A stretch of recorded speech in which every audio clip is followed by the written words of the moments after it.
menika kita makempel rutinan selapangan ya. Mesti selapangan itu ora usah golek dalil ya. Kanjeng Nabi menate dawuh nak wonten tiyang kok menjauh dari para ulama 40 hari mawon niku atine bakal peteng ya.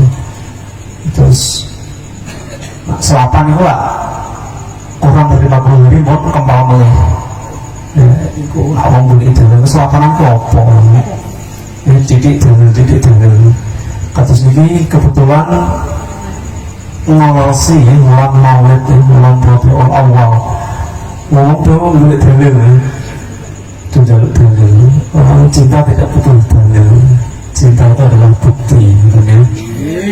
Nah, nyata-nyata cinta ya banyak menyebut namanya ya.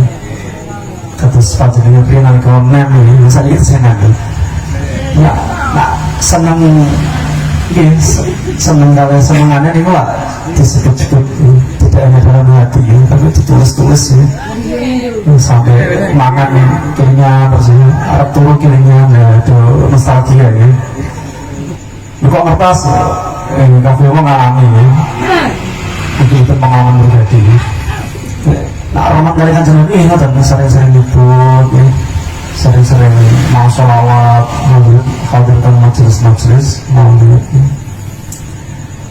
Niki kalau sampai akan ya ini penting banget ini kalau pesan ya suasana maulid Rasul ya. Terus bahkan sedaya peringatan, sedaya pengawasan itu menginduk pada maulid Nabi sebab Gusti Allah itu asalnya pun wonten Gusti Allah itu badhe nyiptakake Kanjeng Nabi Muhammad SAW lajeng mempersiapkan segalanya